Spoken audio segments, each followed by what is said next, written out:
Wole Soyinka joins us. He is a Nobel Prize-winning writer from Nigeria. In 1988, he published a volume called Mandela's Earth and Other Poems. I am pleased to have him on this program to talk about Nelson Mandela. Welcome to the program. Thank you. Tell me about Nelson Mandela. Well, you asked the biggest question right from the beginning. I do. Tell you about Nelson Mandela. What can one say? I've described him before as an avatar. In Yoruba mythology, we have these demiurges, sort of anthropomorphic deities who are sort of part human, part deity. And I think that Nelson Mandela belongs to that group. And after Orishanla, the supreme deity, made him, he threw the mold away, to use a cliche, but one which I think is very true. Threw the mold away. No one like him before or after? No, none whatsoever. What made him great? What makes him great? Well, it's a mystery. You know that when Lenin died, the Russians went to great pains to preserve his brain and have it dissected to find out why he appeared to be different from other human beings. I think that beside Nelson Mandela, that kind of inquiry actually pales. Except that in the case of Mandela, it's not just the brain you have to examine. You really have to analyze his soul, his temperament, his genes. It'll require almost a whole generation of scientific inquiry to discover what kind of a person really Nelson Mandela is. Well, he so engaged you that you wrote these poems to him. I'm just going to read one paragraph of one. Your logic frightens me, Mandela. Your logic frightens me, Mandela. Your logic frightens me. Those years of dreams of time accelerated in visionary hopes of savoring the task anew, the call, the tempo primed to burst in supernova round a brave new world. Then stillness, silence. The world closes round your sole reality. The rest is dreams. Why did you write this? What was it about Nelson Mandela that engaged the poetry of your soul? Well, perhaps it all began with me as a student so many decades ago, when we all dreamt of marching to South Africa and liberating the black people from the stranglehold of this minority Boer apartheid regime. And one man came to symbolize during that period the whole meaning, the sense, the essence of our commitment, of our understanding. And this was an individual who, having gone through enormous privations, the deprivation of his entire youth, he was offered the possibility of a kind of limited and conditional parole. Now, how many of us would have said, yes, and I can negotiate afterwards? Nearly all of us. But he said, oh no, there are certain conditions to be met. I know why I came here in the first place, and that goal has not been achieved. You cannot give me limited freedom. And for those of us who always believed in freedom as the essence of humanity, as the very meaning of human dignity, this man articulated something which we'd all felt, towards which we'd all struggled in our various minuscule ways, and that's how the poem was born. That somebody at that moment, after so many years, said, no, I'm willing to continue to be a prisoner, because when I go outside, I'll continue to be a prisoner on these conditions. It was so profound, so total, so comprehensive of everything we believed in. That's what gave rise to the poem. You received the Nobel Prize for Literature in 1986, I remember, correct? Yes. Mm-hmm. These poems, Mandela's Earth and Other Poems, came out in 1988, correct? Mm-hmm. Yes, that's right. Nelson Mandela was still in prison at that time. That's true. Yes, and I remember when I was beginning to be a little bit optimistic also. And that being optimistic meant that you moved away from the man as symbol of a struggle to the man as a human being. And I was asking, since such millions fastened on this one individual as hope, as symbol, as in fact essence of their own existence, what would he be like when he actually came out as a human being? Could he ever recover himself as a person, as a human entity? And so I began, I moved away slightly from him as a symbol of struggle. For instance, I ran into one of the officials of the ANC during the disinvestment struggle. I think this was in Ithaca. And I said to her, I've written this poem and I'm going to send it to him through you, but I guarantee you that I shall read to him from this volume within the next few years.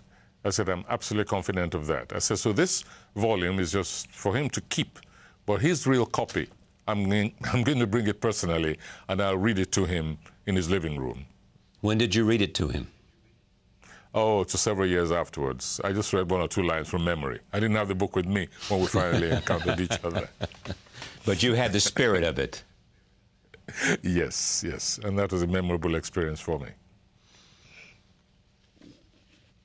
How do you think prison shaped him? Because to listen to you talk about, how he came out, his coming out of prison added to his nobility. Well, one thing we must all remember, there is a little bit of mystique about his coming out not missing a beat. Of course, he didn't miss a beat, but that's because he was always informed. Even in prison, in the gulag of Robben Island, he and his companions were in some kind of contact with their comrades outside. So even though Nelson Mandela, as he said when he came out, didn't quite know what a fax machine was, he was bewildered that messages were being transmitted so fast. Yes. He didn't know what level, what stage the struggle was. He knew of the internecine struggles. He knew about the problems of the Buthelezi, KwaZulu, the Bantustans. He was au fait with all of that, even though he was like Rip Van Winkle in terms of modern technology and the development of internet and so on when he came out. But no, what really mattered, the struggle, the world situation, he was very much, informed. Au fait with all of that. Yeah. Yes, so he didn't miss a beat. Yeah.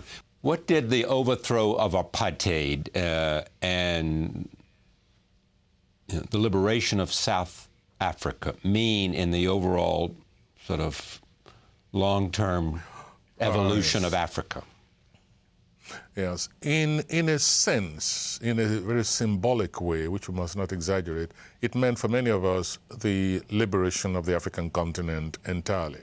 Now, there were other liberation struggles going on, the anti-Portuguese, Angolan, Mozambican, Cape Verde struggles going on, but it sort of gave not just a fillip, but a signal to the remaining holdings of both colonial and neo-colonial stranglehold on the African continent.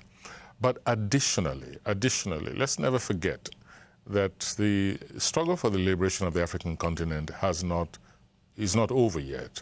You still have what we like to describe, for instance, as internal colonialism. Zimbabwe is one example. Those frontline leaders who felt that they were also they were meant to be first-line beneficiaries of the struggle of the totality of the African peoples. Well, Mandela, not just because of the struggle, anti-apartheid struggle, but because of his conduct, even after the independence of South Africa, became a lesson, a kind of beacon for the internal struggle for the liberation of the African peoples. And his position in relation to all these petty dictators who know better than former colonial masters or the military rulers. His conduct, his very principled position, proved that you can lead a struggle. You can sacrifice an entire, generational span of your existence and yet continue to behave as just one of the totality of a people. So he's a constant rebuke to characters like Mugabe, for instance, or all these other sit-tight so-called democrats of the African continent. He continues just to be the exemplar for the liberation of humanity, not just of African humanity, but for giving full meaning to the word liberation in the most profound sense of the word. Was he a Democrat in lower D? I beg your pardon? Could you say that again? Was he a Democrat not Democrat in terms of the party as known in the United States, but was Nelson Mandela a Democrat? Yes, he is a compulsive Democrat. In fact, if you look at the whole internal history of the ANC, you'll see that Nelson Mandela sometimes even, shall we say, went overboard for the preservation of the principle of democracy. And I'm speaking as somebody who has rather close and intimate relations with members of the ANC. And I learn about, the debates, internal decisions, and so on. And whenever the chips were down, Nelson Mandela always tried to solve situations by the democratic principle. I know of only one exception of an important nature, and that was when he took the private decision over what appeared to be the consensus of the ANC to meet Buthelezi. Right. Because he realized that this was now critical to the future of South Africa, and despite of opposition within the ranks of the ANC, he took that decision to meet Buthelezi privately. That's the only exception I know of. So he was a really deep-dyed, convinced, ideologized Democrat. It's my pleasure to have you on this program. I thank you for taking time to do this, and you're welcome anytime. It's my great pleasure to be speaking to you about Nelson Mandela. Anytime.